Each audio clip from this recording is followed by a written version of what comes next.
اما بعد فقد قال اللہ تبارک و تعالی کما ورد فی سورۃ الاعراف اعوذ باللہ من الشیطان الرجیم بسم اللہ الرحمن الرحیم فالذین آمنوا به وعزروه ونصروه واتبعوا النور الذی انزل معه اولئک هم المفلحون صدق اللہ العظیم۔ رب اشرح لي صدري ويسر لي امري واحلل عقدة من لساني يفقهوا قولي۔ اللهم ربنا الهمنا رشدنا واعذنا من شرور انفسنا۔ اللهم صل على عبدك ونبيك ورسولك وحبيبك وخليلك محمد وبارك وسلم وصل وسلم وبارك على جميع الانبياء والمرسلين وعلى ملائكتك المقربين وعلى عبادك الصالحين وعلينا معهم یا ارحم الراحمین آمین یا رب العالمین۔ محترم وائس چانسلر صاحب، اساتذہ کرام، عزیز طلباء و طالبات، السلام علیکم ورحمۃ اللہ وبرکاتہ۔ آج جو مجھے موضوع دیا گیا ہے اس کے لیے میں نے سورہ اعراف کی آیت نمبر 157 کا آخری ٹکڑا جو ہے وہ آپ کو سنایا ہے۔ اس کا ایک پس منظر ہے وہ جان لیجیے۔ آپ کو معلوم ہے کہ جب حضرت موسیٰ بنی اسرائیل کو لے کر مصر سے نکلے ہیں، اس کے بعد مرحلہ آیا کہ اللہ تعالیٰ نے حضرت موسیٰ کو کوہ طور پر طلب فرمایا تورات عطا کرنے کے لیے۔ ان کی غیر حاضری میں ایک فتنہ کھڑا ہوا اور کچھ لوگوں نے ایک بچڑا بنا کر اس کی پرستش شروع کر دی بنی اسرائیل میں سے، سامری کا بنایا ہوا بچڑا۔ جب حضرت موسیٰ واپس آئے انہوں نے یہ دیکھا تو بہت غضبناک ہوئے، اور پھر اللہ تعالیٰ کے حکم سے فیصلہ ہوا کہ 12 قبیلوں میں سے جن لوگوں نے بھی یہ شرک کیا ہے ان کو انہی قبیلوں کے لوگ خود قتل کریں۔ کئی ہزار اسرائیلی قتل ہوئے۔ یہ بہت بڑا یوں سمجھیے کہ پرج ہوا ہے اس قوم کے اندر۔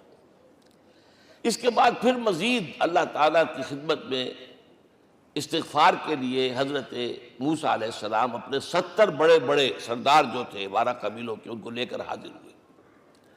وہاں انہوں نے استغفار کیا اور ایک دعا کی، پروردگار وَاكْتُبْ لَنَا حَسَنَةً فِي الدُّنْيَا وَالْآخِرَةِ، ہمارے لیے نیکی کا اندراج کر دے، دنیا میں بھی آخرت میں بھی۔ جواب ملا اللہ تعالیٰ کی طرف سے، دیکھو عذاب تو میں جس کو چاہوں گا دوں گا، اور ویسے میری رحمت ہر شے کے ساتھ موجود ہے، ہر شے کا وجود میری رحمت سے ہے، لیکن ایک میری خاص رحمت ہے جو میں لکھ رکھوں گا ان لوگوں کے لیے جو میرے نبی امی آخری رسول ان پر ایمان لائیں گے صلی اللہ علیہ وسلم۔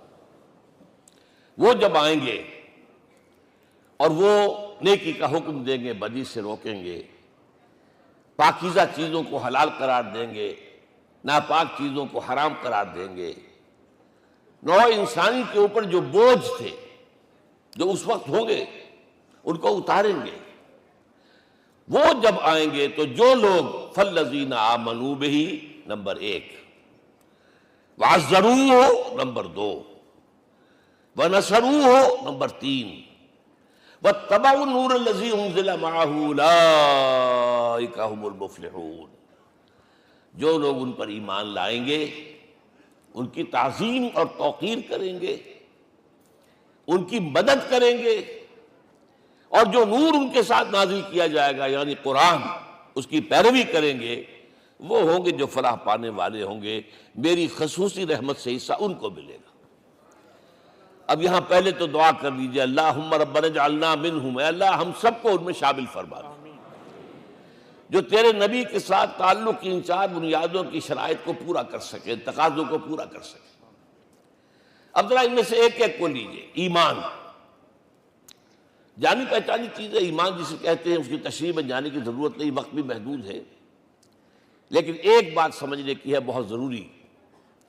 ایمان کے 2 لیول ہیں، ایک قانونی ایمان ہے جس کی بنا پر ہم ایک دوسرے کو مسلمان سمجھتے ہیں، اس کا تعلق اقرار باللسان کے ساتھ ہے، زبان سے کہنا، اشہد ان لا الہ الا اللہ وحدہ لا شریک لہ واشہد ان سیدنا و مولانا محمد عبدہ ورسولہ۔ کوئی ہندو تھا، سکھ تھا، پارسی تھا، عیسائی تھا، یہ کلمہ کہے اور اسلام میں آ گیا۔ لیکن یہ زبانی کلامی ایمان جو ہے یہ انسان کی سیرت و کردار پر اثر انداز نہیں ہو سکتا۔ یہی وجہ ہے آج ہم دیکھ رہے ہیں مسلمان ہی جھوٹ بھی بول رہا ہے، مسلمان ہی بے ایمانی بھی کر رہا ہے، مسلمان ہی خیانت بھی کر رہا ہے، مسلمانوں کے لیڈر بلینز کی خیانت کر رہے ہیں۔ یہ کون ہے؟ سب مسلمان ہیں۔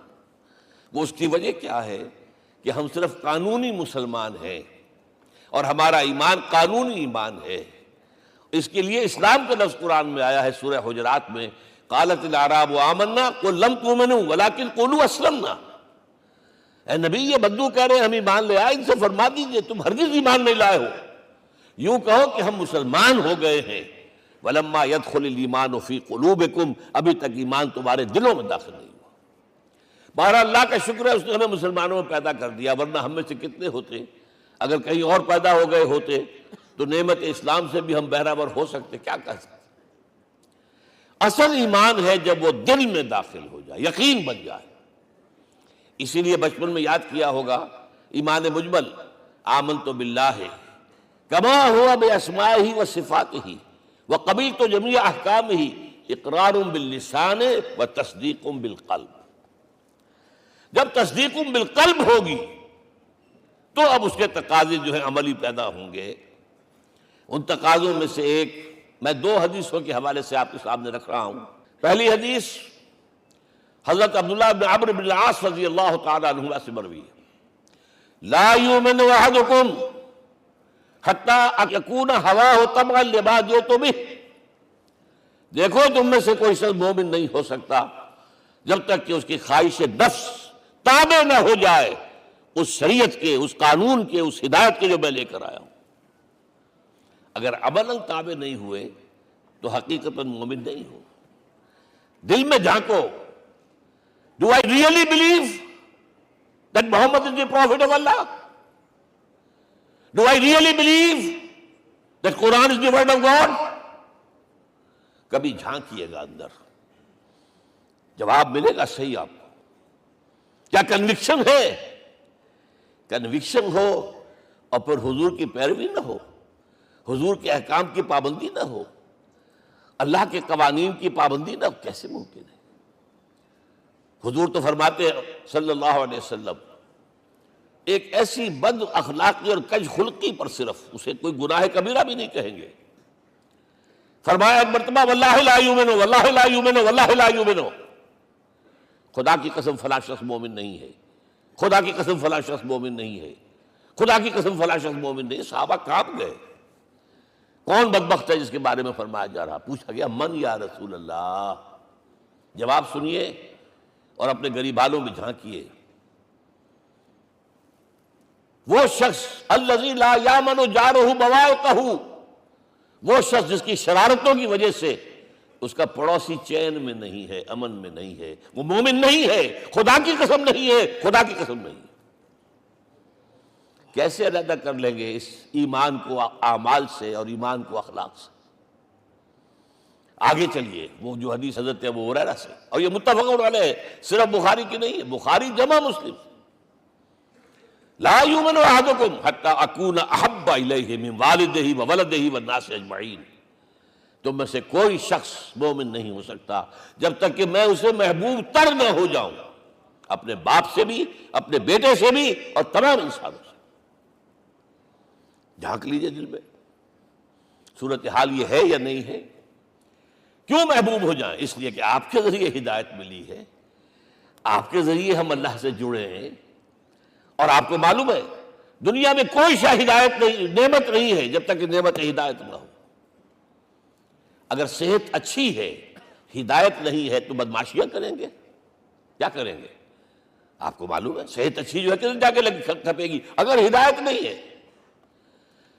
اگر دولت ہے، ہدایت نہیں، کیا کریں؟ گلچھرے اڑائیں گے، عیاشیاں کریں گے، لوگوں پر اپنی دولت کا روب گانٹیں گے۔ اولاد ہے، ہدایت نہیں ہے، یہ اولاد سہار و روح بھی بن جائے گی کہیں آپ کے لیے۔ کوئی شے نعمت نہیں ہے جب تک کہ نعمت ہدایت نہ ہو، اور ہدایت ہمیں ملی محمد الرسول اللہ صلی اللہ علیہ وسلم کے ذریعے۔ تو آپ سے بڑھ کر محبوب کون ہوگا؟ اس کے ضمن میں ایک بڑا پیارا واقعہ آتا ہے۔ حضرت عمر سے پوچھتے ہیں حضور ایک مرتبہ، عمر تمہیں مجھ سے کتنی محبت ہے؟ تو اندازہ کیجئے کہ اس قدر اپنائیت کسی سے ہوتی ہے تب یہ سوال ہوتا ہے، عمر تمہیں مجھ سے کتنی محبت ہے؟ عرض کیا حضور مجھے آپ دنیا کے ہر انسان سے زیادہ محبوب ہیں۔ فرمایا اور اپنی جان سے؟ ذرا سا توقف کیا، دل میں جھانکا، ہاں حضور اب میں یہ بھی کہتا ہوں کہ میری جان سے بھی زیادہ عزیز ہے مجھے۔ آپ نے فرمایا الان عمر اب پہنچے ہو جو مقام ہے، اب درکار ہے، جو مطلوب ہے۔ تو محبت اس درجے کی، اطاعت اس درجے کی اگر نہیں ہے تو ایمان نہیں ہے۔ ہاں قانونی ایمان ہے، اب مسلمان ہے، اللہ کا شکر ہے، بہت بڑا فضل ہے۔ اب اگلے بات پر آئیے، عزروہ، ان کی توقیر، ان کی تعظیم کرے۔ یہ تعظیم کس درجے میں؟ اب وقت بہت کم ہے، میں صرف آپ کو سورہ حجرات سے مثال دے رہا ہوں۔ فرمایا گیا یا ایھا الذین آمنوا لا ترفعوا اصواتکم فوق صوت النبی ولا تجہروا لہ بالقول کجہر بعضکم لبعض ان تحبط اعمالکم وانتم لا تشعرون۔ اے ایمان والو، کبھی اپنی آواز کو حضور کی آواز سے بلند تر نہ کر دینا۔ کبھی جس طرح بلند آواز سے ایک دوسرے سے بات کرتے ہو ایسے نہ کر بیٹھنا، مبادا تمہارے سارے اعمال حبط ہو جائیں اور تمہیں پتہ بھی نہ چلے۔ تم تو کہو گے میں نے کوئی گناہ کبیرہ تو نہیں کیا، میں نے کوئی ڈاکہ نہیں ڈالا، چوری نہیں کی، کوئی زنا نہیں کیا، کوئی شراب نہیں پی، لیکن یہ سوء ادب، لا ترفعوا اصواتکم فوق صوت النبی ولا تجہروا لہ بالقول کجہر بعضکم لبعض ان تحبط اعمالکم وانتم لا تشعرون۔ یہاں ایک میں عملی بات بھی آپ کے سامنے رکھ دوں، صحابہ کے بارے میں تو بات سمجھ میں آ گئی کہ اپنی آوازیں پست رکھیں۔ ہم کیسے کریں؟ ہمارا ایک طرز عمل ہونا چاہیے۔ اگر کسی گفتگو میں کوئی شخص کہ حضور نے یہ فرمایا ہے، کبھی یہ نہ کہے میں نہیں مانتا۔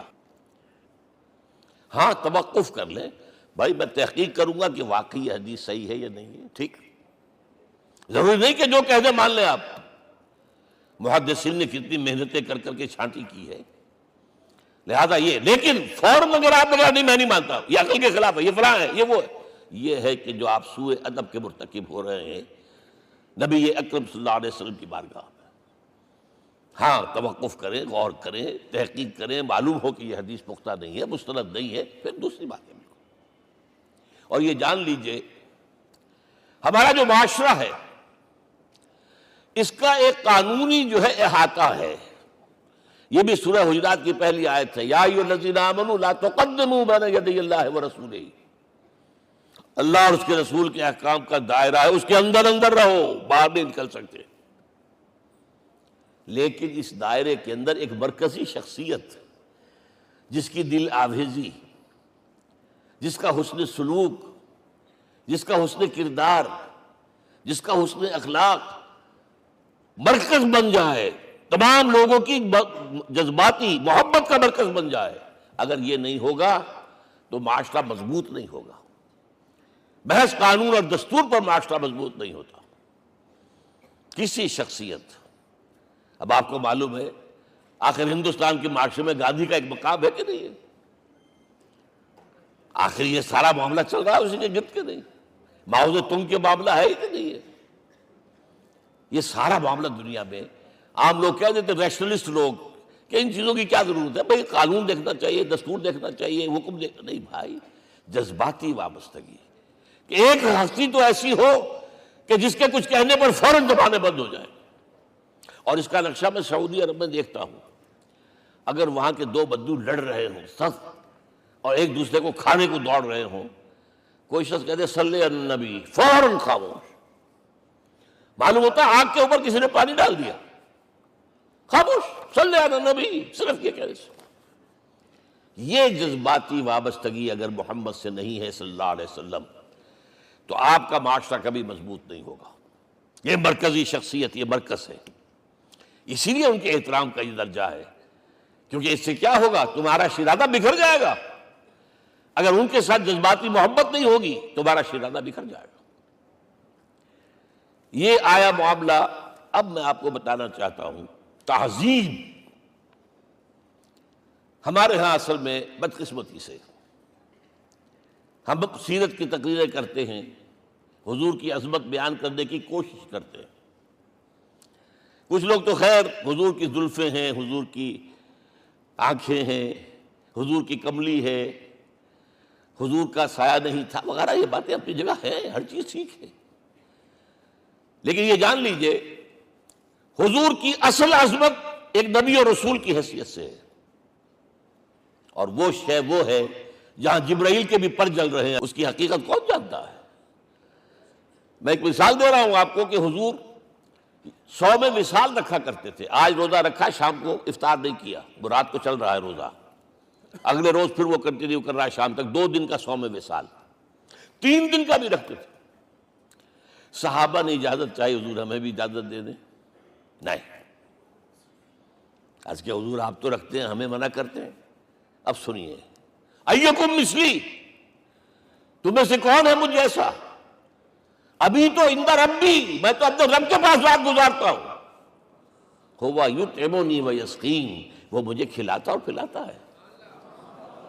کیا سمجھیں گے ہم؟ کیا ہماری سمجھ میں آئے گا؟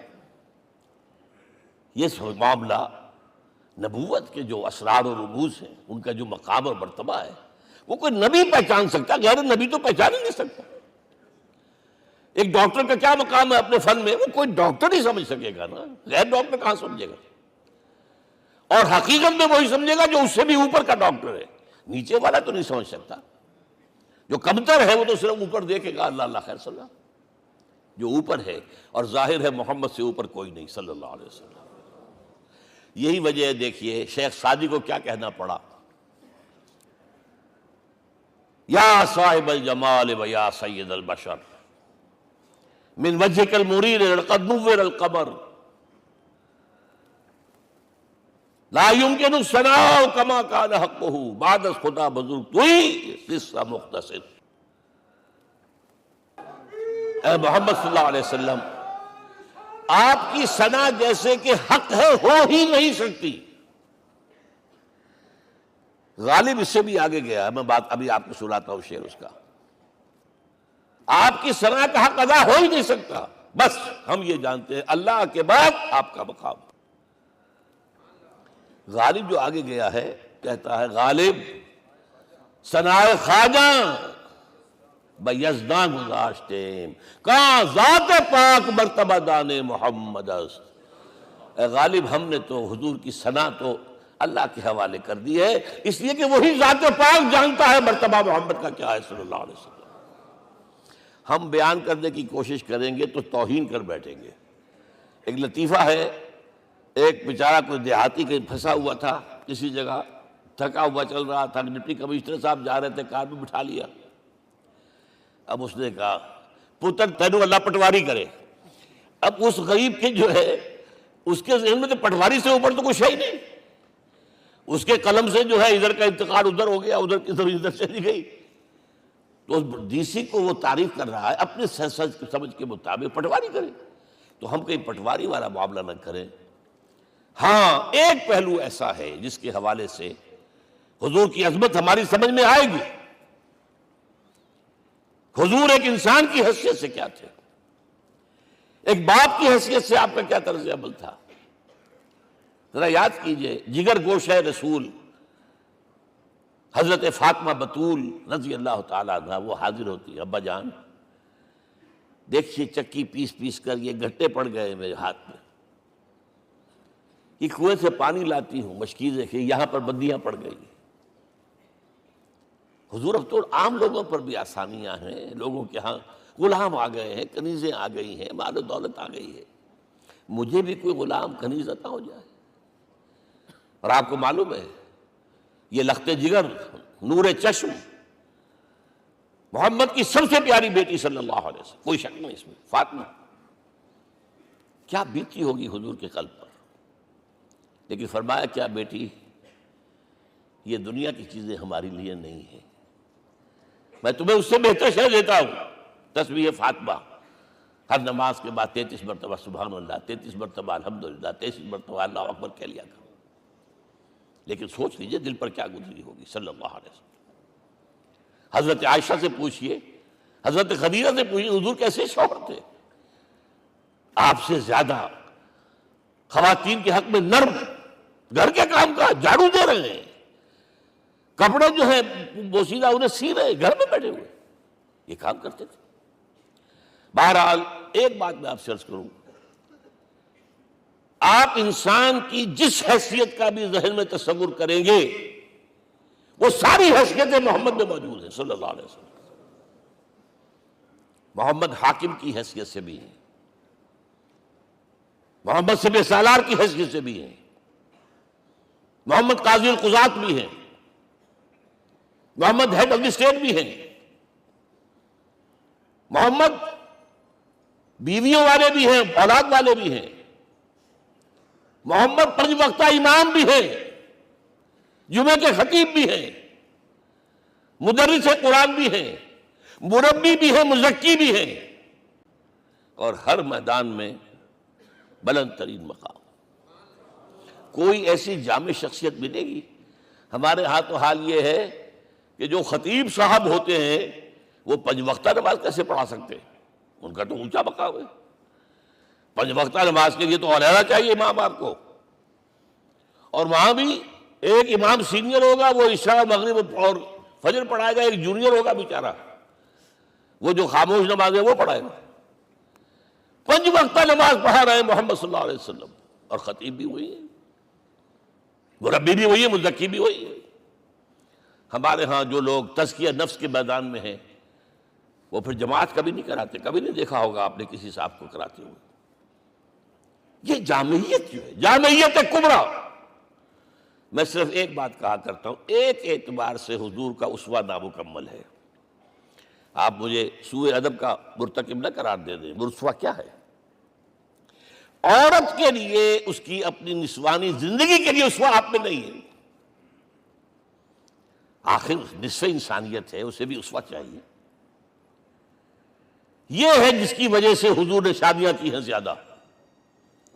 خواتین کے لیے اسوہ حضور کے ازواج مطہرات ہیں، اور ان میں سب سے بڑھ کر جو بالکل یوں سمجھیے کہ آغاز کے اندر نوجوانی میں آ گئی ہیں حضور کی خدمت میں، نہایت ذہین و فطین.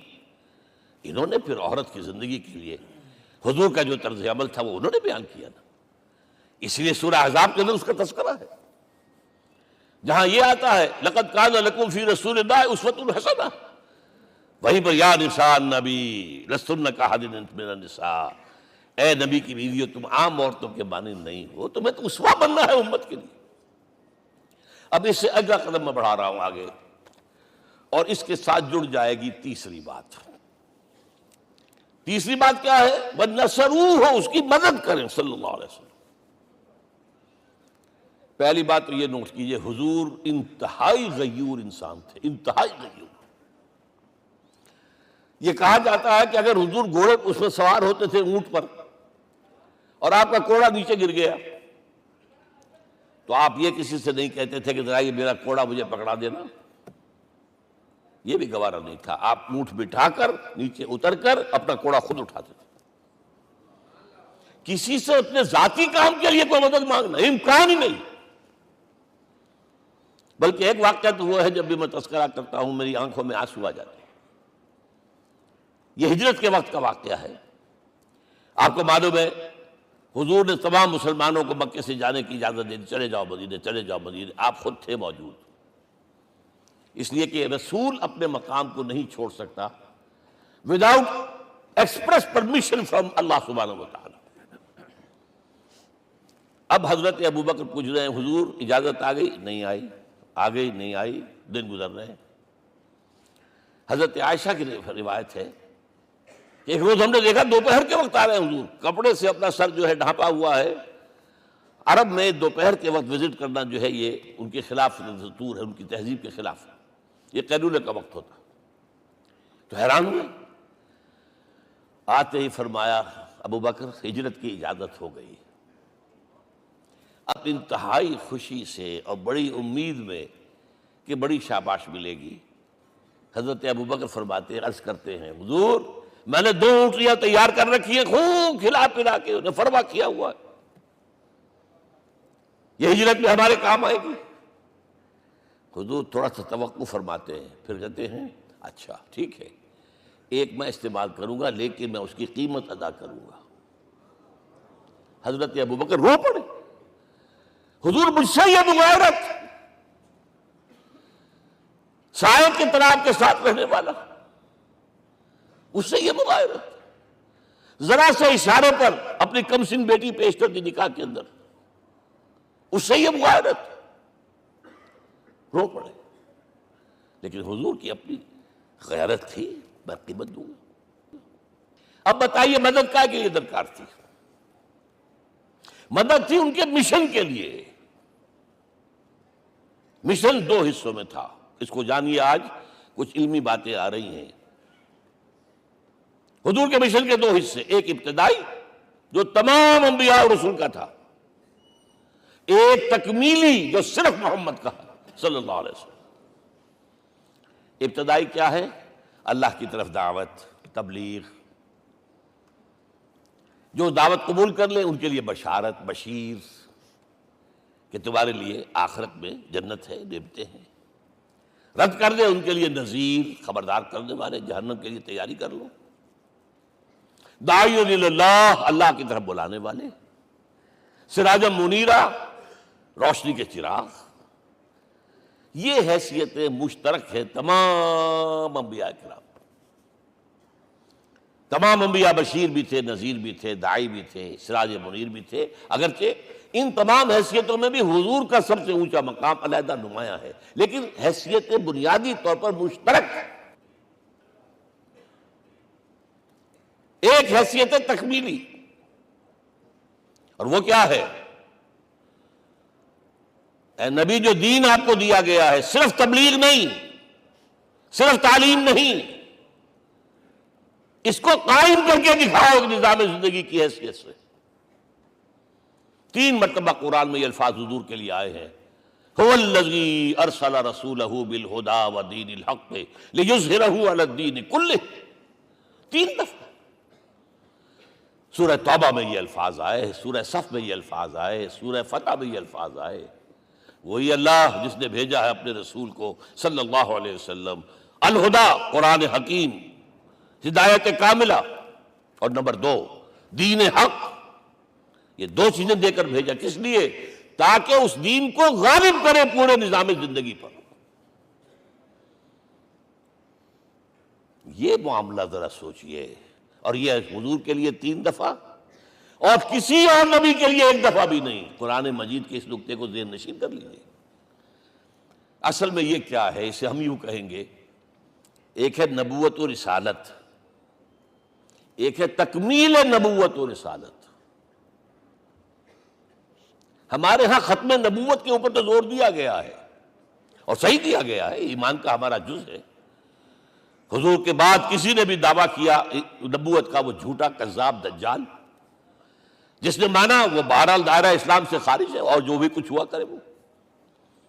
یہ چونکہ قانونی بات تھی، اس لیے اس کا حق ادا کیا علماء کرام نے، واقعہ ہے کہ اس میں کوئی کمی نہیں رکھی، لیکن حضور کی فضیلت اس میں نہیں ہے۔ فرض کیجئے کہ نبوت چلی آ رہی تھی ہموار طور پر، ایک جگہ آ کے ختم ہو گئی، تو فضیلت کون سی ہوئی؟ نہیں، نبوت و رسالت تدریجاً ترقی کرتے ہوئے اپنے نقطۂ عروج کو پہنچ کر ختم ہوئی، یہ ہے فضیلت۔ اب آپ سوچئے، الہدا دیا گیا حضور کو، تو کیا تورات میں ہدایت نہیں تھی؟ سورہ اعراف کی آیت ہے، سورہ مائدہ کی، انا انزلنا التوراۃ فیہا ھدی ونور، ہم نے نازل کی تھی تورات، اس میں ہدایت میں تھی، نور بھی تھا۔ ہم مانتے ہیں اللہ کی کتاب تھی۔ وہی فرمایا ہے انجیل فیہا ھدی ونور، اس میں ہدایت میں تھی، نور بھی تھا۔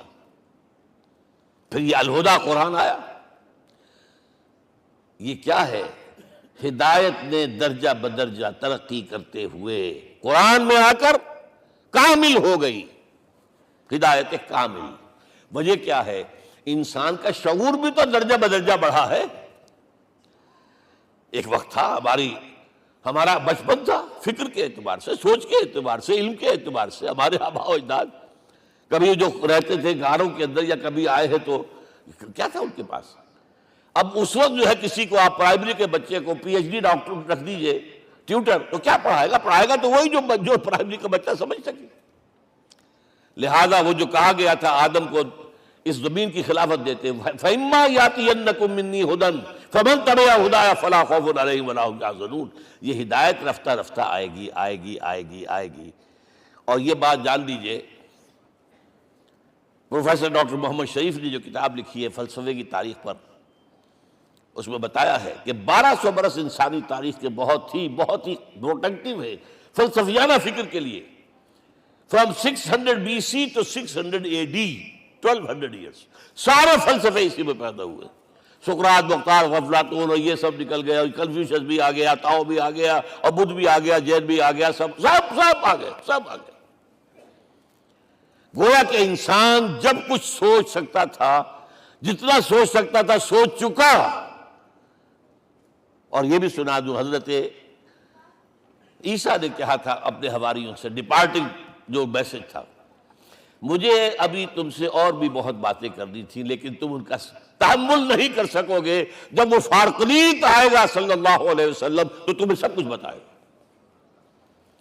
لہذا جب انسان بلوغت کو پہنچا ہے فلسفیانہ فکر کے اعتبار سے، تب، اور یہ بھی نوٹ کر لیجئے، بہت اہم بات کہہ رہا ہوں، چند مہینے غار حرا کی تنہائیوں میں اللہ تعالیٰ نے حضور کو وہ سارا ذہنی سفر طے کرایا ہے. کیا کرتے تھے حضور جا کر غار حرا میں؟ کبھی سوچا آپ نے؟ اگر آپ یہودیوں میں پیدا ہوئے ہوتے تو یہودی طرز پر آپ عبادت کرتے. اگر کہیں عیسائیوں میں پیدا ہوتے تو عیسائیوں کی طرف پر آپ تو نہیں تھے. آپ تو پیدا وہ مشرکین میں شرک کرنے کا امکان ہی نہیں آپ کے لیے. تو کیا کرتے تھے؟ حدیث کے الفاظ یہ تحنس فی، وہاں جا کر عبادت کرتے تھے.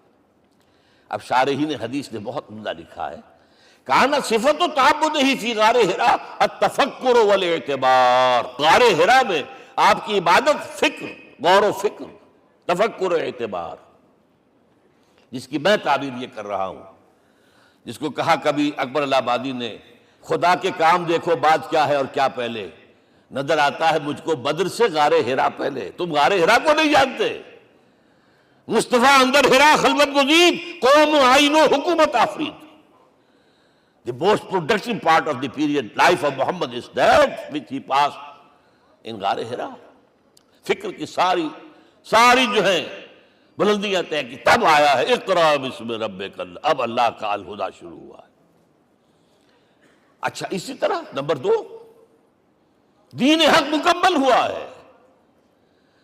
ورنہ جب ہم کبھی غاروں میں رہتے تھے کسی میونسپلٹی کا بھی سوال نہیں، نظام کسے کہیں گے. پھر یہ ہے کہ قبائلی نظام آیا، چلیے ایک شیخ ہے اس کا کہنا ماننا ہے سب کو، کچھ نظام تو بن گیا نا. اور نظام جہاں آئے گا جکڑ بندی ہو جائے گی. اب تم فلاں قبیلے کے شخص ہو، اس کا قبیلے کا سردار یہ، تمہیں حکم ماننا پڑے گا. اس قبیلے کی روایت یہ ہے، تمہیں پیروی کرنی پڑے گی. You have to do it whether you like it or not. پھر آپ کی سٹی اسٹیٹس وجود میں آئی، پھر امپائرز وجود میں آ گئے. 400-500 برس سے رومن امپائر، 400-500 برس سے ایرانین امپائر عرب کے اوپر ایسے تھی جیسے افغان کے سر کے اوپر بہت بڑا جو ہے پگڑ رکھا ہوتا ہے. کتنا بڑا ہوتا ہے. وہ کسی نے شعر کہا بھی تھا، مجھے تو اب یاد نہیں، کہ سر پہ باندھے ہوئے پورا افغانستان. میرا خیال ہے ضمیر جعفری. تو کیا تھا یہ جزیرہ نما عرب، یہ جزیرہ کہلاتا ہے، الجزیرہ. اس لیے کہ نیچے آپ کو معلوم ہے بحیرہ عرب، ادھر جو ہے خلیج آ رہی ہے آخر تک، ادھر سے بحیرہ قلزم جا رہا ہے، اور پھر خلیج عقبہ آ گئی ہے. تو یہ سارا جو ہے جزیرہ نما ہے، اس سے پیننسولا. لیکن عرب اوپر 2 اور ہیں، عراق عرب، شام عرب. عراق عرب پر قبضہ ایران کا، شام عرب پر رومیوں کا. اور جب یہ سلطنتیں بن گئیں تو گویا کہ انسان شکنجے میں آ گیا. ظلم، محنت کرے کسان، عیش کرے جاگیردار، اور بادشاہ محل بنائے. لگان وہاں سے آ رہا ہے. از جفائے دے خدایاں کشت دہقانہ خراب. کرگے پر بیٹھا ہوا کوئی کھدر بن رہا ہے، ٹیکس دو. بادشاہ محل بھی بنائے گا، یاشیاں بھی کرے گا، سارا نسوانی حسن جو ہے کوہ قاف کا لے آئے گا اپنے ہاں، اور پھر فوج بھی رکھے گا. ذرا تم نے گردن اٹھائی تو تمہاری سرکوبی کرنے کے لیے فوج تیار ہے. یہ جب جکڑ بند آئی ہے انسان پر، تب محمد کو بھیجا گیا ہے. دی لیبریٹر، اسے آزاد کرانے والا، دین حق دیا گیا. یہ دین حق قرآن مجید میں اسی لیے کہا گیا، یہ میں کہہ رہا ہوں تکمیل رسالت النبوت. الیوم اکملت لکم دینکم واتممت علیکم نعمتی ورضیت لکم الاسلام دینا. آج میں نے تمہارے لیے تمہارے دین کو کامل کر دیا ہے. یہ مکمل نظام زندگی ہم نے دیا ہے، پہلے تھا ہی نہیں. لہذا کسی اور نبی سے یہ نہیں کہا گیا کہ اس کو غالب کرو. میں نے آپ کو بتا دیا کہیں نہیں ہے. نہ نوح، نہ ہود، نہ صالح، نہ ابراہیم، نہ موسیٰ، نہ عیسیٰ، کوئی بھی نہیں. اور حضور سے کہا گیا یہ دین اب غالب کرو. اگر صرف تم کتاب میں لکھ کر دے جاؤ اور اس کے مثال پیش نہ کر سکو، دنیا کہے گی بہت اچھی شاعری ہے. آج بھی آپ کو معلوم ہے دی ریپبلک کتاب زندہ ہے، لیکن آج تک ایک دن کے لیے بھی وہ نظام کہیں قائم ہوا ہے. ہم یہی کہیں گے کہ ٹھیک ہے یہ جو ہے ایک خواب ہے، اللہ اللہ ساتھ، اس کے سوا کیا یوٹوپیا ہے. اس نظام کو قائم کر کے دکھاؤ. اب آپ اس کو اینالائز کر لیجئے، اچھی طرح سمجھ لیجئے. It was the revolutionary role which was assigned to محمد صلی اللہ علیہ وسلم. نظام کو بدلنا، اسی کا نام تو انقلاب ہے. انقلاب کسے کہتے ہیں؟ دنیا میں دو نظام ایک جگہ نہیں ہو سکتے. مذہب 100 بھی ہو سکتے ایک جگہ. مذہب لمیٹڈ ہے، آپ کی ذاتی زندگی، آپ کے کچھ عقائد ہیں، کچھ عبادات ہیں، کچھ رسومات ہیں، کچھ سوشل رائٹس ہیں، یہ ہے بس. تو یہ تو 100 بھی they can coexist. امریکہ میں کتنے ہیں؟ مسلمان گئے مسجدیں بنا لی ہیں، ہندو گئے مندر بنا لیے ہیں، سکھ گئے ہیں ان کے جو گردوارے بنے ہوئے ہیں، سلوتے یعنی یہودیوں کے اور عیسائیوں کے تو بے شمار ہے ہی ہیں، لیکن ہے ہمہ مذہب. لیکن دین تو دو نہیں ہو سکتے. یا ڈیموکریسی ہوگی یا بادشاہت ہوگی، ایک تو دو تو نہیں ہو سکتے. یا کیپٹلزم ہوگا یا سوشلزم ہوگا، دو تو نہیں ہو سکتے. یا تھیوکریسی ہوگی یا ڈیموکریسی ہوگی، دو نہیں ہو سکتے. اور یہ بھی آپ کو معلوم ہے دنیا میں کہیں ویکوم نہیں ہے نظام کے اعتبار سے، کبھی نہیں رہا ہے. ہر ایک نظام موجود ہے. آپ کوئی دوسرا نظام لانا چاہتے ہیں، پہلے اس کو جڑ سے اکھیڑنا پڑے گا. گفت رومی ہر بنائے کوہنا کا آباداں کلند، تو نہ دانی اولا تعمیر راں ویراں کلند. رومی نے کہا ہے کہ دیکھو اگر کوئی نئی تعمیر تمہیں کرنی ہو تو تم جانتے نہیں ہو پہلے پرانی تعمیر کو گرانا پڑتا ہے. پہلے آپ نظام جڑ سے کھینچ کر پھینکیں گے باہر، تب نظام لائیں گے نا. اور یہ ظاہر بات ہے جو نظام بھی ہے اس کے ساتھ ویسٹڈ انٹرسٹ ہے، اس کے ساتھ پریولیج کلاسز ہیں. دے وانٹ اسٹیٹس کو، وہ کوئی تبدیلی نہیں ماننے کو تیار، کیونکہ اسی نظام کی شاخوں پر تو ان کے گھونسلے بنے ہوئے، وہیں سے تو مفادات ان کے وابستہ ہے. لہذا نظام جو ہے بدلنے کے لیے جانیں دینی پڑتی ہیں، خون بہانا پڑتا ہے، جان جوکھوں کا کام کرنا پڑتا ہے، اس کے بغیر نظام نہیں بدلتا. اور محمد کا رول صلی اللہ علیہ وسلم، یہ ہے وہ عظمت محمد کی جو انسان نے پہچانی ہے. میں 3 گواہیاں آپ کے سامنے پیش کر رہا ہوں. 1 from the east, 2 from the west, 3 کئی ملوے ہے. یہی لاہور 1920، یہاں ایک بریڈلا ہال ہوتا تھا. اس بریڈلا ہال میں ایم این رائے کی ایک تقریر. And who was M. N. Roy? Personal friend of Lenin, member of the Communist International. He knew what revolution is. اور اس نے ہسٹوریکل رول آف اسلام تقریر کی لاہور کے اندر 1920 میں. اور اس نے کہا تاریخ انسانی کا عظیم ترین انقلاب وہ تھا جو محمد نے برپا کیا صلی اللہ علیہ وسلم. میں تو اس کی ذہانت کی داد دیے بغیر نہیں رہا. اس نے کہا بعض مورخین یہ جو فتوحات کی ہیں صحابہ کرام نے، ان کو سمجھ بیٹھتے ہیں جیسے اٹیلا نے فتوحات کی ہیں یا چنگیز خان نے کی ہیں یا کسی اور کہاں کہاں وہ کہاں یہ، وہاں صرف تباہی آتی تھی، اور محمد صلی اللہ علیہ وسلم کے پیروکاروں نے جب دنیا فتح کی ہے، نئی تہذیب دی ہے، نیا تمدن دیا ہے، نیا نظام دیا ہے، روشنی دی ہے، علوم کو تازہ کیا ہے، علوم ایجاد کیے ہیں، یہ ہے وہ انقلاب جو محمد نے برپا کیا صلی اللہ علیہ وسلم۔ یہ کتاب آج بھی ہندوستان میں چھپتی ہے، بمبئی میں، دی ہسٹوریکل رول آف اسلام، اور میں سمجھتا ہوں کہ ہندو ہے، کمیونسٹ ہے، اور گواہی دے رہا ہے۔ دوسرا، یہ تو چونکہ بڑی ریسنٹ پاسٹ کی بات ہے، ڈاکٹر مائیکل ہارٹ ایک کتاب لکھتا ہے دی 100، اور اس کا سب ٹائٹل کیا ہے؟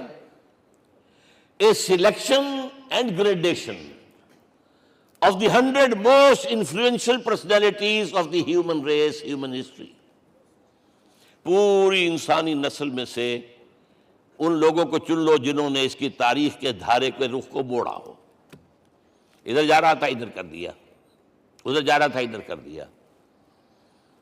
جن لوگوں نے بھی تاریخ کا دھارا موڑا، پہلے سلیکٹ کر لو، سلیکشن۔ 100 آدمی کا ہم آ گئے، اب گریڈیشن، ان میں سب سے زیادہ کس نے کیا؟ اور ٹاپ پر لایا محمد کو صلی اللہ علیہ وسلم۔ یہ کتاب تو اویلیبل ہے، پڑھیے۔ اور چونکہ عیسائی ہے اور حضرت عیسیٰ کو نمبر 3 پر لے گیا، غور کیجئے۔ نمبر 2 پر لایا نیوٹن کو، بابائے طبیعیات۔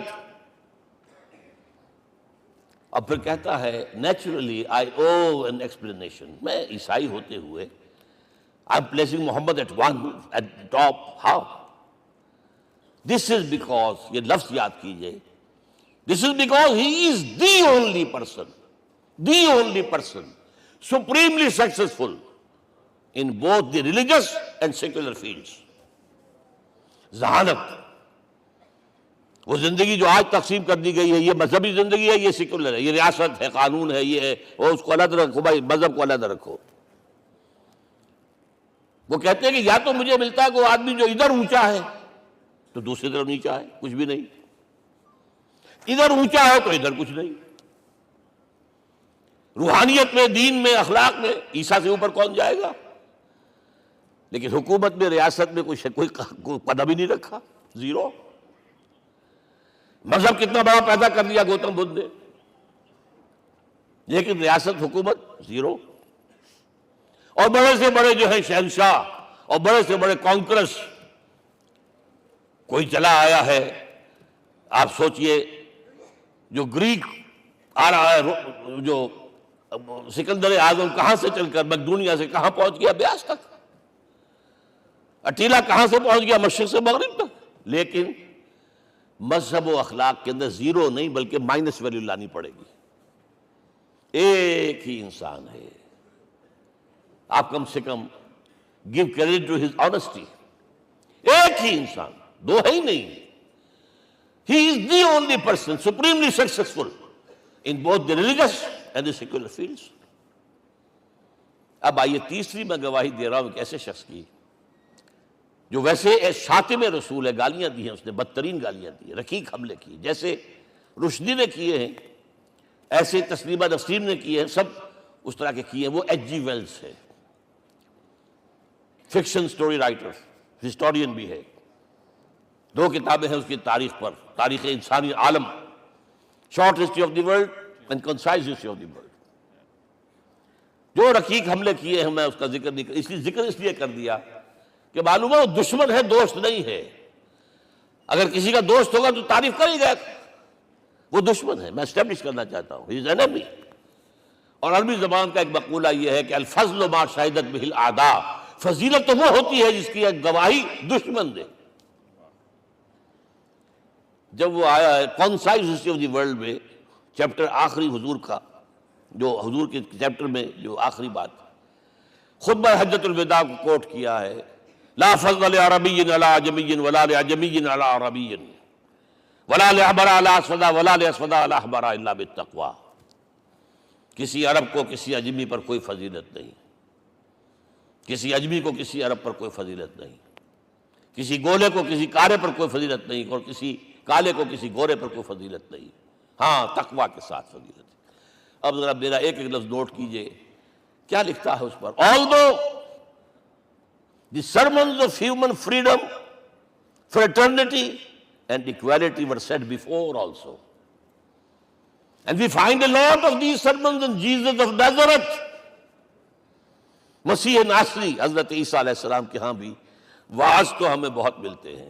But it must be accepted that it was Muhammad sallallahu alayhi wa sallam who for the first time in history established a society based on these principles.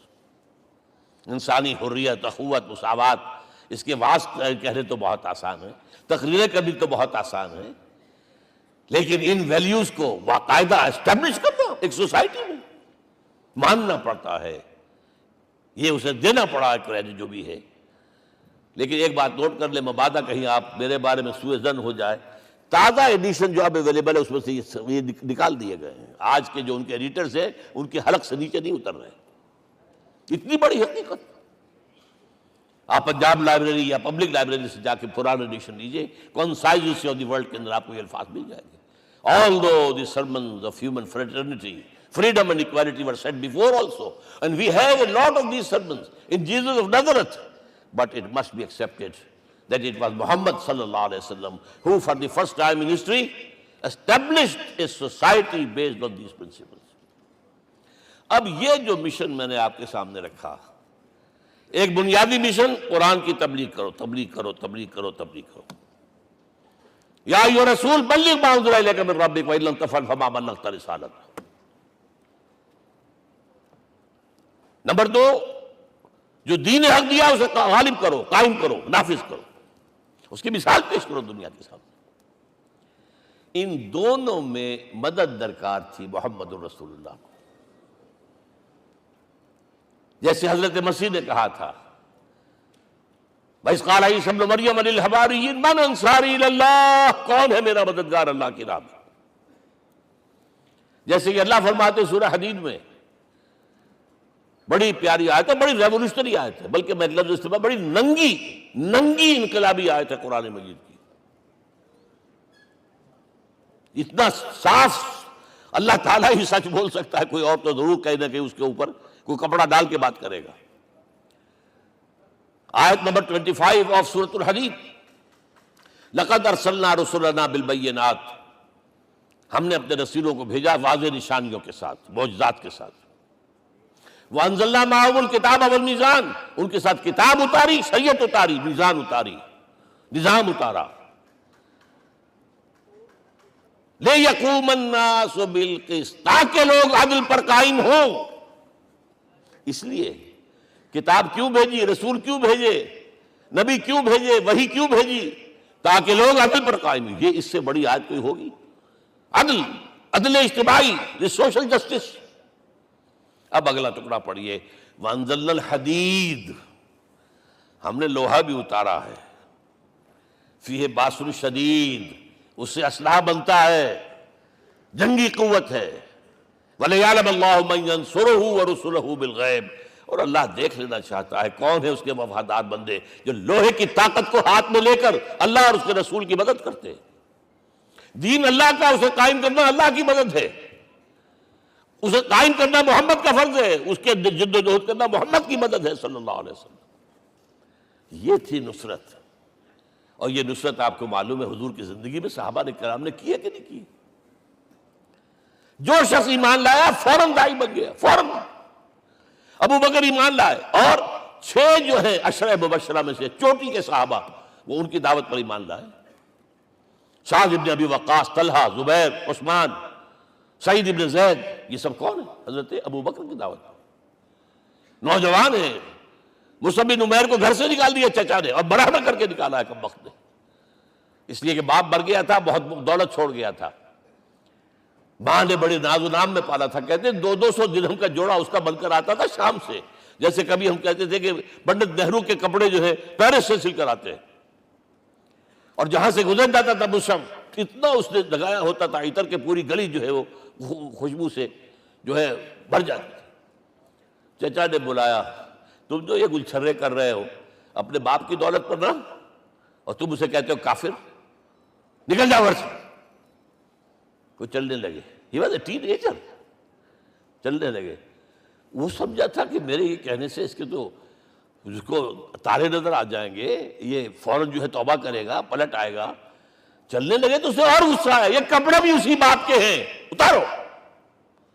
وہی اتارے کپڑے. مادرزاد برہنہ ہو کر ماں کے پاس گئے ہیں. ماں نے آنکھوں پر ہاتھ رکھا, مصعب کیا ہوا ہے؟ فرمایا امی میں موحد ہو گیا ہوں. یہ ہے توحید. اور اب جا کر حضور کے دامن میں بیت ارقم میں اب ہمہ وقت کارکن ہے, قرآن اتر رہا ہے, پڑھ رہے ہیں, سمجھ رہے ہیں, قرآن اتر رہا ہے, یاد کر رہے ہیں. اور اس کے بعد جب کہا تھا مدینے والوں نے بیعت عقبہ اولیٰ پر کہ حضور ہمارے سے آپ کی ملاقات تو سال کے بعد ہی ہوگی, درمیان میں تو آپ کو معلوم ہے خونریزی ہے, کوئی قافلہ بچ کے نہیں آ سکتا, تو اب آپ ہمیں کوئی اپنا شاگرد دیجئے. مصعب بن عمیر کو حضور نے کہا جاؤ ان کے ساتھ. وہاں ان کا نام پڑ گیا المقری, پڑھانے والا, قرآن پڑھانے والا. 75 آدمی اگلے سال لے کر آ گیا ہے, اور اسی سے بیعت عقبہ ثانیہ ہوئی ہے, اور ہجرت کا راستہ کھل گیا. اور اس کو ایک دفعہ حضور نے دیکھا, مسجد کے دروازے کے سامنے سے گزر رہا تھا مصعب, پھٹا ہوا کمبل تھا جسم پہ لپیٹا ہوا تھا. حضور کی آنکھوں میں آنسو آ گئے. غزوہ احد میں شہید ہوا کس طرح؟ علم بردار تھا, ایک ہاتھ پر وار پڑا ہے, کٹ کے گر گیا, ایک ہاتھ سے تھاما, دوسرے پر بھی گر گیا, دونوں جو بچے ہوئے حصے تھے اس سے تھاما. پھر جب ختم ہو گئے, اس کے بعد جو ہے جب دفن کر رہے تھے تو حضور کے سامنے پرابلم لایا گیا. مصعب کے جسم پر تو کوئی کپڑا ہی نہیں تھا سوائے ایک چادر کی, ایک دھوتی. اللہ اللہ خیر اللہ. اور شہید کا کفن ہوتا ہے اس کا اپنا لباس. حضور وہ اتنا چھوٹی ہے وہ چادر کہ پاؤں ڈھانپتے ہیں تو سر کھل جاتا ہے, سر ڈھانپتے ہیں تو پاؤں کھل جاتے ہیں.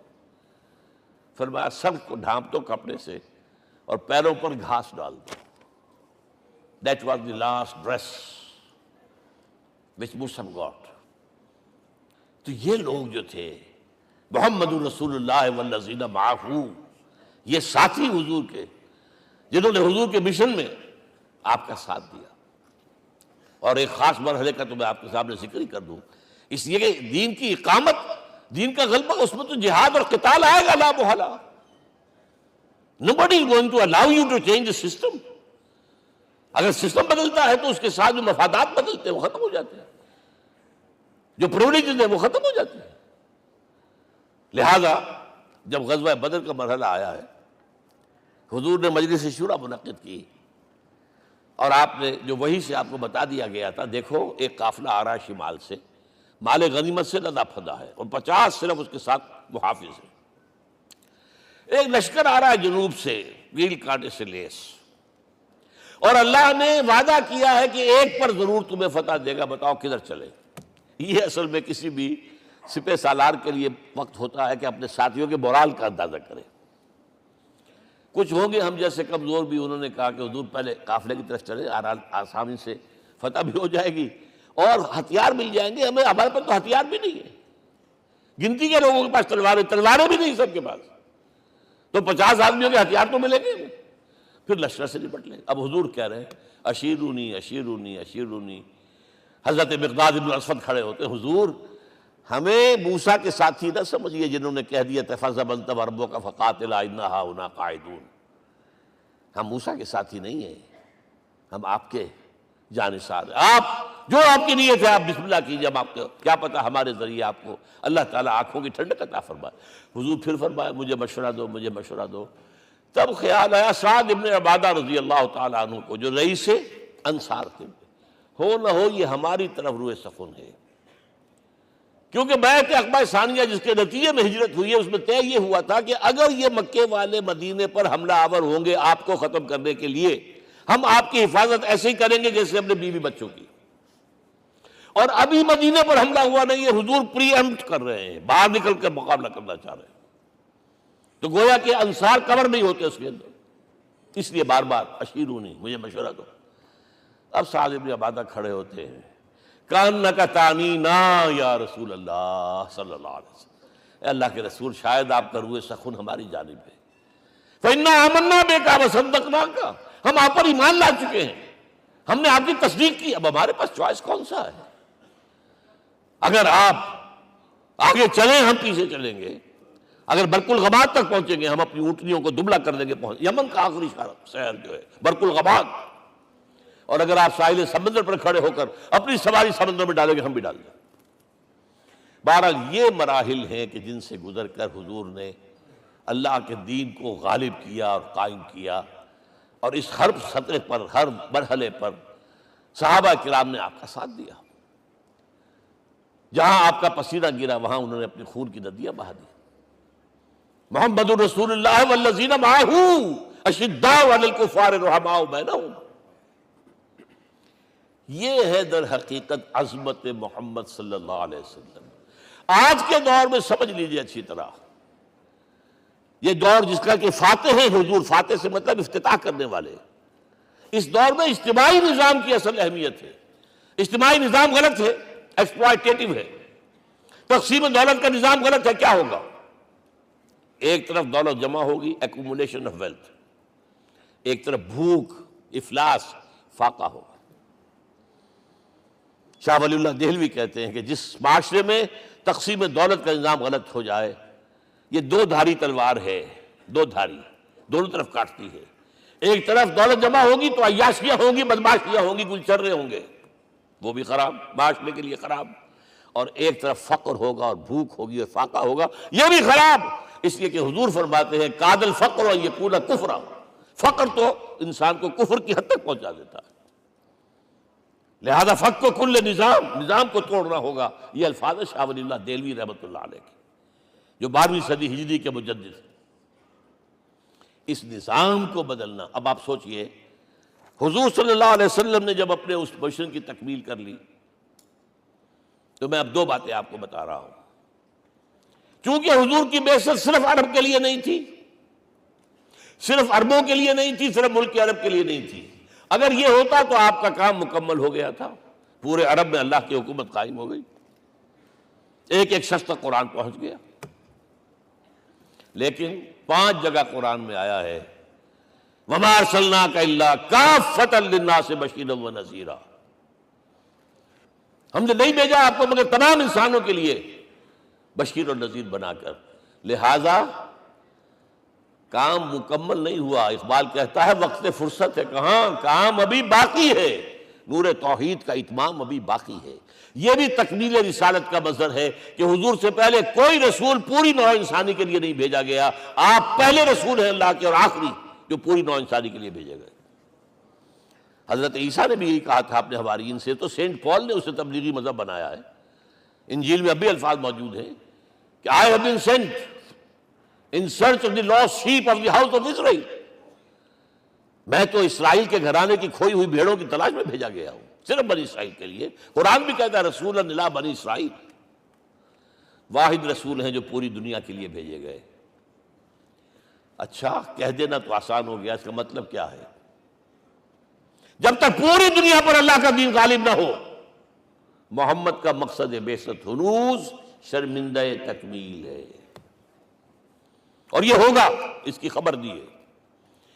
یہ ایک تحفہ میں لے کر آیا آپ کے لیے، 8 صفحے ہیں، لیکن یہ سمجھیے کہ یہ سونے کے حروف سے شر لکھے ہوئے ہیں، وہ احادیث، وہ آیات جن میں حضور نے خبر دی ہے کہ پوری دنیا پر اللہ کا دین غالب ہوگا۔ ہو نہیں سکتا کہ دنیا ختم ہو جائے اور محمد کا مقصد بعثت ابھی مکمل نہ ہو، ناممکن۔ جن آیات کو پڑھیے، ان میں پھر احادیث پڑھیے۔ میں صرف 2 حدیثیں آپ کو سنا دوں۔ ایک میں حضور نے اپنے زمانے سے لے کر قیامت تک کے 5 ادوار گنائے ہیں، آپ پڑھ لیجیے گا، ٹیکسٹ ہے یہ، اور خدا کے لیے اس کی قدر کیجیے گا۔ یہ آیات ہیں، احادیث پھینک نہ دیجیے خدا کے لیے کہیں۔ اور اس کے اندر جو ہے اس وقت کے جو مایوسی کے اندھیارے ہمارے اوپر چھائے ہوئے ہیں، اس کا علاج ہے کہ نہیں، اور بھی دور فلک ہیں ابھی آنے والے، ناز اتنا نہ کریں ہم کو ستانے والے۔ بہرحال حضور نے جب اپنا مشن عرب کی حد تک مکمل کر لیا تو اب ایک بات نوٹ کیجئے، خطبہ حجۃ الوداع 1.25 لاکھ کا بجوا، حضور نے اپنے اس خطبے میں اپنی تعلیمات کے جو اہم نکات تھے انہیں اور دہرایا 3 مرتبہ ایک بات کی ہے۔ لاؤڈ سپیکر تو تھا نہیں، پہلے آپ ادھر رخ کرتے تھے، آپ کہتے تھے کچھ، ادھر لوگ آدمی آگے کھڑا ہوا اس کو آگے پہنچاتا اور آگے پہنچاتا تھا، پھر آپ سامنے رخ کر کے کہتے تھے، پھر بائیں طرف رخ کر کے 3 مرتبہ، ایک ایک لفظ 3 مرتبہ۔ آخر میں ایک سوال کیا ہے، الا هل بلغت، دیکھو لوگوں میں نے پہنچا دیا یا نہیں؟ کیونکہ قرآن میں تحدید آئی تھی، اے نبی، یا ایھا النبی بلغ ما انزل الیک من ربک وان لم تفعل فما بلغت رسالتہ، اے نبی جو کچھ تم پر نازل کیا گیا اللہ کی طرف سے پہنچا دو، اور اگر نہیں کیا تو رسالت کا حق ادا نہیں ہوگا۔ اور اس میں سورہ اعراف کی آیت نمبر 6 اگر پڑھ لیں، فَلَنَسْأَلَنَّ الَّذِينَ أُرْسِلَ إِلَيْهِمْ وَلَنَسْأَلَنَّ الْمُرْسَلِينَ، ہم ان سے بھی پوچھیں گے جن کی طرف رسولوں کو بھیجا، اور رسولوں سے پوچھیں گے ہم نے تمہارے پاس اپنا پیغام پہنچایا تھا، تم نے پہنچایا کہ نہیں لوگوں کو؟ اس لیے حضور نے گواہی لی، الا هل بلغت، دیکھو میں نے پہنچا دیا کہ نہیں؟ اور جواب کیا ملا؟ انا نشہد انک قد بلغت رسالۃ وادیت الامانۃ ونصحت الامۃ وکشفت الغمۃ، ہم گواہ ہیں حضور آپ نے رسالت کا حق ادا کر دیا، امانت کا حق ادا کر دیا، ہماری خیر خواہی کا حق ادا کر دیا، اور گمراہی کے اندھیرے جو ہے انہیں چھانٹ کر رکھ دیا۔ اب آپ نے آسمان کی طرف نگاہ کی، انگشت شہادت سے وہی 3 مرتبہ، اللہم اشہد اللہم اشہد اللہم اشہد، اللہ تو بھی گواہ ہے، یہ مان رہے۔ یہ ہے سائی آف ریلیف، یہ بوجھ جو میرے کندھے پر آیا تھا، انا سنلقی علیک قولا ثقیلا، یہ اب منتقل ہو گیا، اب امت کو منتقل ہوا۔ لہذا آخری لفظ کیا تھا؟ فَلْيُبَلِّغِ الشَّاهِدُ الْغَائِبَ، اب جو یہاں موجود ہیں ان کا فرض ہے کہ پہنچائیں ان کو جو یہاں نہیں ہے۔ میں صرف تمہارے لیے رسول نہیں ہوں، ایک ایک فرد نوع بشر تک دنیا میں جو اس وقت ہے، اور ایک ایک فرد نوع بشر جو آخر تک آئے گا قیامت تک، اس تک قرآن پہنچانا تمہارے ذمہ ہے۔ ہم نے نہیں پہنچایا، اسی لیے آج ہم اللہ کے عذاب میں ہیں۔ آج کیوں ذلیل کے کل تک نہ تھی پسند گستاخی فرشتہ ہماری جناب میں، 1.5 بلین مسلمان، لیکن عزت نام کی کوئی شے ہے؟ G7 G9 G11 G13 G15 کوئی مسلمان بھی ہے ان میں؟ نہ 3 میں نہ 13 میں، نہ G7 میں نہ G15 میں، نن۔ اتنی بڑی تعداد، سیکیورٹی کونسل میں کسی سیٹ کی امید ہے؟ نن۔ آپ کے وسائل پر ان کا قبضہ ہے، آپ کی ٹیکسیشن کے احکام وہاں سے آ رہے ہیں، ریٹس بڑھاؤ، چینی کے اس کے بڑھاؤ، اور فلاں کے بڑھاؤ، اور بجلی کے بڑھاؤ، اور تیل کے بڑھاؤ، کیا ہو رہا ہے؟ کیوں ذلیل ہے؟ اور نمبر 2، آج دنیا میں خون اگر بہ رہا ہے تو صرف مسلمان کا ہو گیا، مانند آب ارزاں مسلمان کا لہو۔ 60 سال سے کشمیر اور فلسطین، پھر درمیان میں صومالیہ، چچنیا، کوسوو، یہ سب بوسنیا، پھر آپ کو معلوم ہے فلپائنز، پھر جو کچھ ہوا افغانستان میں، اور جو کچھ ہوا اب ہو رہا ہے، جو کچھ ہوا عراق میں۔ یہ کیوں ہے؟ We are criminals number 1، we have not done our duty۔ ہم نے قرآن کو اپنا امام نہیں بنایا، دوسروں کے سامنے کیا پیش کریں گے؟ ہمارا اپنا سارا نظام سود کے اوپر مبنی ہے۔ بہرحال پہلا فرض یہ ہے، اب اس کو پہنچاؤ، اور یہاں تک فرمایا بلغوا عنی ولو آیۃ، پہنچاؤ میری جانب سے چاہے ایک ہی آیت، preach on my behalf۔ یہ کام جو ہے، جو کہا گیا تھا، واقعہ یہ کہ میں 50 برس سے کر رہا ہوں، یہ آج کی بات نہیں ہے۔ تکمیل اور تدوین فن میں جو بھی حفیظ کا حصہ ہے، نصف صدی کا قصہ ہے، 2-4 برس کی بات نہیں۔ میں میڈیکل کالج کے زمانے سے درس قرآن دے رہا ہوں، جب یہ طلبہ کے اجتماعات کے درمیان درس قرآن ہوتا تھا، جماعت اسلامی کا رکن تھا تو درس قرآن ہوتا تھا، اور اس کے بعد سے میری زندگی کا بیشتر وقت اس میں لگا، بیشتر اور بہتر۔ یہ حضور کا حکم ہے، پہنچاؤ میری جانب سے چاہے ایک یاد پہنچاؤ۔ اچھا نمبر 2، اب حکم دیا گیا، اس کی مثال میں دے رہا ہوں آپ کے سامنے۔ جب ایران کے ساتھ جنگ شروع ہوئی ہے تو سپہ سالار افواج ایران رستم نے وفد بلایا ایک، اے عربو، تم پہلے بھی ہم پر حملے کیا کرتے تھے، لیکن پہلے لوٹ مار کر کے واپس چلے جاتے تھے، یہ جان لیجئے یہ ہسٹری کا ایک موقع ہے خاص کہ ایک سیٹلڈ سویلائزیشنز ہوتی ہیں اور ایک وہ جو رہتے ہیں سطح مرتفع پر، وہاں پانی نہیں ہوتا، وہ فصل کہاں سے آ جائے گی؟ یا ریگستان میں جو وہاں بستے ہیں وہ کیا کرتے ہیں؟ وہ وقتاً فوقتاً جاتے ہیں، جھپٹا مارتے ہیں، لوٹ مار کرتے ہیں، لے کر وہاں سے دولت آتے ہیں، اسی پر ان کی گزارا تھا۔ تو پہلے بھی آیا کرتے تھے، لوٹ مار کر کے چلے جاتے، اس دفعہ پیچھا بھی چھوڑ رہے، وجہ کیا؟ ایسی پیاری، یہ کئی روایتوں میں آیا ہے، الفاظ مختلف ہو سکتے ہیں۔ جو مسلمان وفد کا سربراہ تھا اس کا جواب سنیے، انا قد ارسلنا، دیکھو رستم پہلے ہم خود آتے تھے، اب ہمیں بھیجا گیا ہے، اللہ نے بھیجا محمد کو، محمد نے بھیجا ہمیں صلی اللہ علیہ وسلم۔ کس لیے؟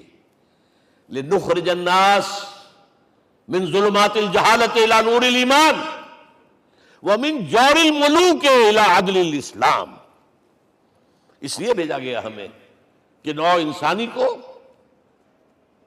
شرک اور کفر کی جہالتوں سے نکال کر ایمان کی روشنی میں لائیں اور بادشاہوں کے ظلم و ستم کے پنجے سے نجات دلا کر عدل اسلام۔ دیکھو ہمارا خلیفہ چٹائی پر بیٹھتا ہے عمر رضی اللہ تعالیٰ عنہ، اس کے تو کوئی خدم و حشم نہیں ہے، کوئی باڈی گارڈ نہیں ہے۔ ایک آیا تھا سفیر ایران کا، مدینے میں آ کر گھوما پھرا، کوئی محل نظر نہیں آیا اسے، پوچھتا ہے مسلمانوں سے اینا ملککم، بھائی تمہارا بادشاہ کہاں ہوتا ہے؟ جواب ملا لیس لنا ملکن بل لنا امیر، ہمارا کوئی بادشاہ نہیں، ہمارا امیر ہے۔ کہاں ہے بھائی؟ ہمارے بیت المال کے کچھ اونٹ گم ہو گئے تھے کہ بھائی ملے نہیں، ہمارا خلیفہ تلاش کرنے گیا۔ اب اس نے کسی کو لیا ہوگا، آئیڈینٹیفائی کر سکے، ڈھونڈ کر جا کر ایک جگہ دیکھا، دھوپ تیز ہو گئی تھی، حضرت عمر تھک گئے تھے، لہذا ایک درخت کے سائے میں اپنے کوڑے کا تکیہ بنا کر لیٹے ہوئے استراحت فرما رہے، کوئی خادم نہیں، کوئی خدم و حشم نہیں، کوئی باڈی گارڈ نہیں۔ اس وقت وہ کھڑے ہو کر کہتا ہے عمر تم عدل کرتے ہو، تمہیں کوئی خوف نہیں ہے، ہمارے بادشاہ ظلم کرتے ہیں، لوگوں کا خون پیتے ہیں، انہیں ہر وقت ڈر رہتا ہے، انہیں اونچی اونچی فصیلیں چاہیے، انہیں باڈی گارڈ چاہیے، انہیں حفاظتی دستے چاہیے۔ یہ مثال پیش کی ہے نا، یہ کوئی فیری ٹیلز تو نہیں ہے، یہ تو آج کی تاریخ ہے، 1400 برس پرانی تاریخ ہے بھائی، کوئی پرانی نہیں ہے، کوئی 10,000 سال پرانی بات نہیں ہے۔ اور وہی عمر ہے، انہیں بلایا گیا ہے بیت المقدس، وہاں جو مسلمانوں کا محاصرہ تھا وہ طول کھینچ گیا، فصیل بہت اونچی مضبوط، اور اندر ہر طرح کا رسد بھی موجود ہے، راشن بھی ہے، پانی بھی ہے۔ عیسائیوں کا قبضہ تھا، عیسائی پادری آئے فصیل پر، مسلمانوں تم اگر قیامت تک بھی یہاں پڑے رہے محاصرہ کر کے، یہ کبھی فتح نہیں ہوگا شہر، ہاں یہ فتح ہونا ہے، ہماری کتابوں میں ہے، لیکن ایک درویش بادشاہ کے ہاتھوں فتح ہوگا، تمہارے اندر ہمیں وہ درویشی نظر نہیں آ رہی۔ وہ چونکہ کچھ عرصہ ہو گیا تھا، شام میں پہنچ گئے تھے، خربوزے کو دیکھ کے خربوزہ رنگ پکڑتا ہے، اچھا لباس پہننا شروع کر دیا، اور وہاں تھے امین هذه الامہ ابو عبیدہ بن الجراح رضی اللہ تعالی عنہ، یکی عشرہ مبشرہ، ان کا فوراً کلک کیا، یہ بادشاہ مدینے میں بیٹھا ہوا تو ہے، یہاں سے ریکویسٹ کی گئی ہے آپ تشریف لائیے۔ اب 700 میل کا سفر ہے، کوئی ذاتی سفر نہیں، کسی بیٹے کے کنووکیشن میں کے لیے نہیں گئے ہیں، کوئی انٹوریج نہیں ہے، کچھ نہیں، ایک اونٹ، ایک خادم، اور اسی اونٹ پر راستے کا راشن، لہذا ایک آدمی بیٹھ سکتا ہے۔ اب ایک منزل خلیفہ اوپر تشریف فرما ہے اور خادم ہاتھ پکڑ کر آگے چل رہا، اگلی منزل خادم اوپر بیٹھا ہے اور خلیفہ ہاتھ پکڑ کے آگے چل رہا ہے۔ جب آخری منزل آئی ہے تو باری ہو گئی اس خادم کی، اس نے ہاتھ جوڑ دیے، خدا کے لیے لوگ دیکھیں گے، مجھے ماریں گے، تمہیں شرم نہیں آئی؟ خلیفۃ المسلمین جو ہے وہ آگے آگے تمہارے چل رہے تھے، تم براجمان تھے۔ حضرت عمر نے ڈانٹ پلائی، الدور دورو، نہیں، باری تمہاری ہے۔ وہ بیٹھا ہوا اوپر، حضرت عمر پھنکیل پکڑ کر آ رہے ہیں، اور بیچ میں کہیں کیچڑ آ گیا تھا، جوتیاں بھی ہاتھ میں پکڑی ہوئی ہیں۔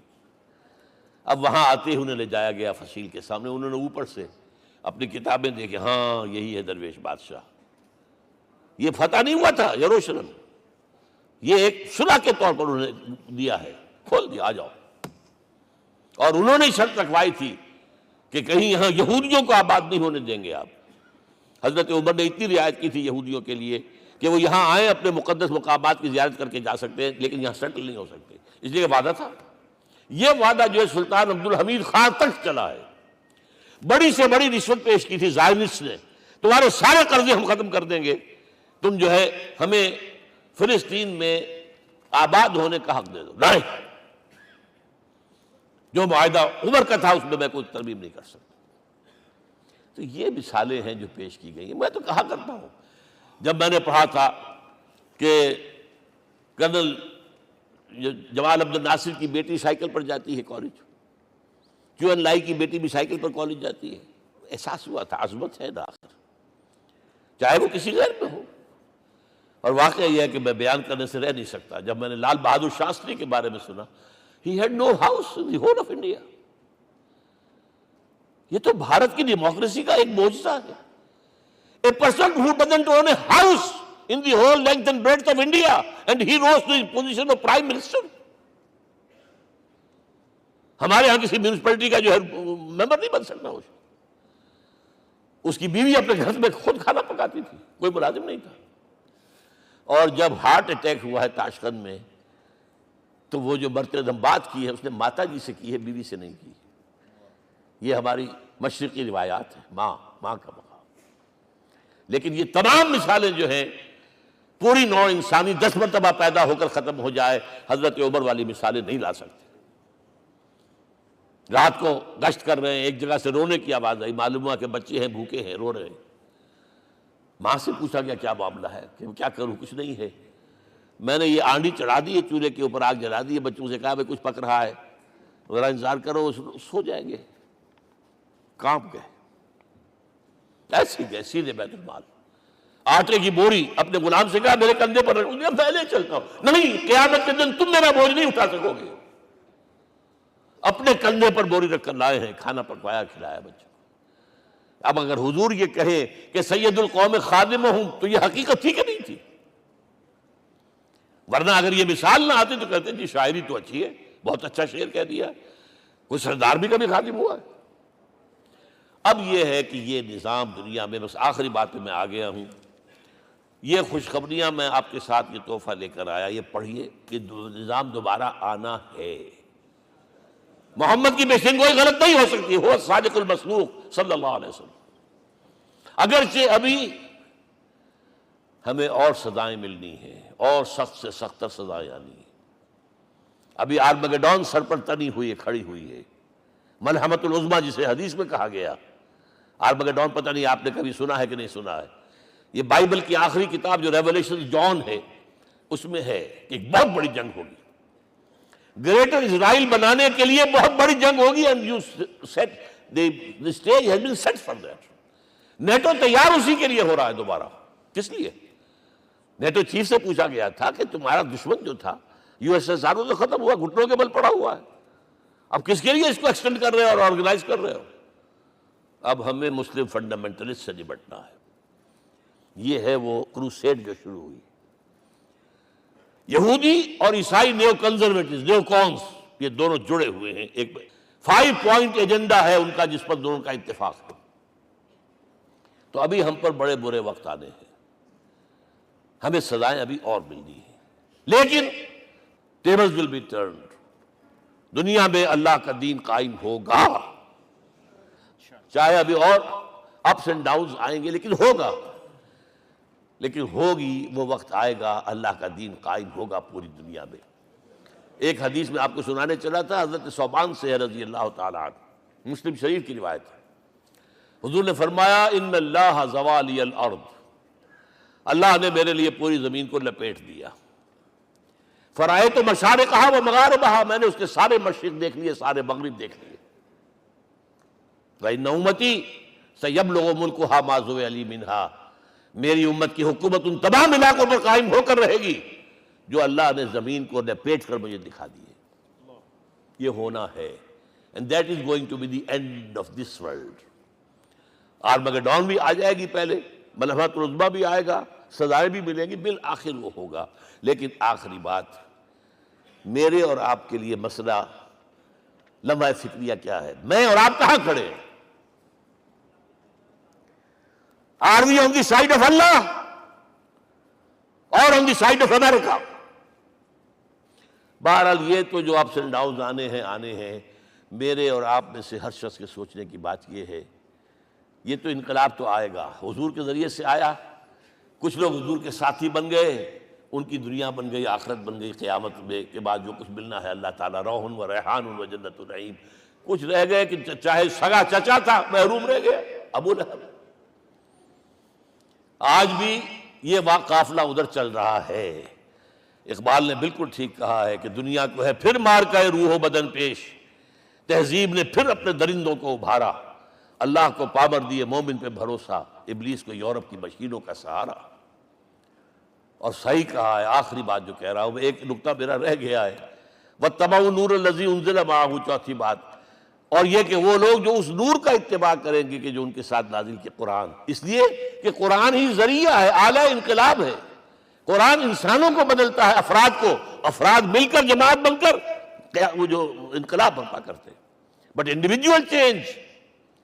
اقبال کے الفاظ میں چوں بجا در رفت جہاں دیگر شود، یہ قرآن اگر کسی کے باطن میں اتر جاتا ہے تو اس کے اندر انقلاب آ جاتا ہے۔ He is a change person from within, وَاتَّبَعُوا النُّورَ الَّذِي أُنزِلَ مَعَهُ۔ لیکن آخری دور کے بارے میں یہ چند اشعار سنا رہا ہوں۔ شب گریزاں ہوگی آخر جلوہ خورشید سے، یہ چمن معمور ہوگا نغمہ توحید سے، ہو کر رہے گا، اور پھر دلوں کو یاد آ جائے گا پیغام سجود، پھر جبیں خاک حرم سے آشنا ہو جائے گی، اور آنکھ جو کچھ دیکھتی ہے لب پہ آ سکتا نہیں، میں وہ حیرت ہوں کہ دنیا کیا سے کیا ہو جائے۔ آب روان کبیر تیرے کنارے کوئی دیکھ رہا ہے کسی اور زمانے کے خواب، وہ زمانہ آنا ہے، لیکن دیکھنا یہ ہے کہ میرا اور آپ کا اس میں کتنا حصہ ہے۔